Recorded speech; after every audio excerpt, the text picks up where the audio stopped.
1681 में औरंगजेब के चौथे पुत्र अकबर द्वितीय का विद्रोह और जोधपुर में स्वयं को सम्राट घोषित करने के परिणाम स्वरूप औरंगजेब का इस विद्रोह के दबाने के अभियान उसको दक्कन की तरफ खींच लाता है, जहां पर औरंगजेब 25 साल एक लंबे अभियान, एक लंबे प्रतिरोध का सामना करता रहा, जो मुगल सम्राट के लिए विनाशकारी साबित हुआ और मुगल साम्राज्य के पतन की को असंभावी बना दिया। 1678 में जमरूद में, जो अफगानिस्तान में है,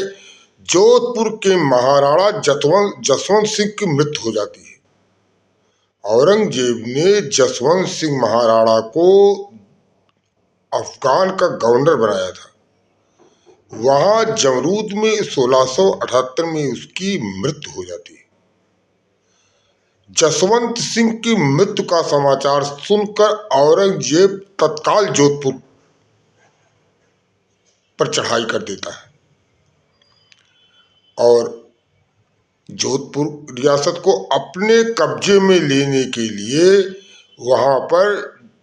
औरंगजेब ने तुरंत जजिया कर लागू कर दिया और मंदिरों को गिराने का आदेश कर दिया और जसवंत सिंह के पुत्र अजीत सिंह और उसकी मां को कैद करके दिल्ली में रख दिया जाता है। और इसी दौरान 1681 में अकबर द्वितीय, जो औरंगजेब का चौथा पुत्र था और चित्तौड़ की सूबेदारी दी गई थी, उसे चित्तौड़ से हटाकर जोधपुर मारवाड़ भेज दिया जाता है। मारवाड़ जाने पर अकबर द्वितीय दुर्गादास राठौर के साथ और जयपुर के जयसिंह के साथ खुद को, उनके सहयोग से खुद को सम्राट घोषित कर देता है और 70,000 की सेना लेके अजमेर की तरफ कूच कर जाता है। इतनी बड़ी सेना अचानक देखकर औरंगजेब ने तत्काल अपने पुत्र का सामना करने को, अभियान को इवाइट किया और कूटनीतिक चाल चली और एक पत्र राजपूतों के दुर्गादास राठौर और आमेर के जयसिंह को भेजता है, जिससे संदेह का फायदा लेते हुए अकबर द्वितीय के समर्थन से राजपूत हट जाते हैं। लेकिन बाद में पता लगता है कि यह औरंगजेब की चाल थी। तो दुर्गादास राठौर ने अकबर द्वितीय को फिर समर्थन देने का प्रयास किया और सुरक्षित दक्कन ले जाकर संभाजी के मराठा छत्र संभाजी के संरक्षण में कर देता है। 1681 में अकबर द्वितीय सुरक्षित दक्कन चला जाता है, जहां संभाजी के संरक्षण में 1 वर्ष बिताता है। औरंगजेब राजपूताना मराठा के एक महागठबंधन के भय के डर से 1681 में संभाजी के विरुद्ध अभियान प्रारंभ कर देता है। यही अभियान एक लंबे प्रतिरोध का सामना करना पड़ता है।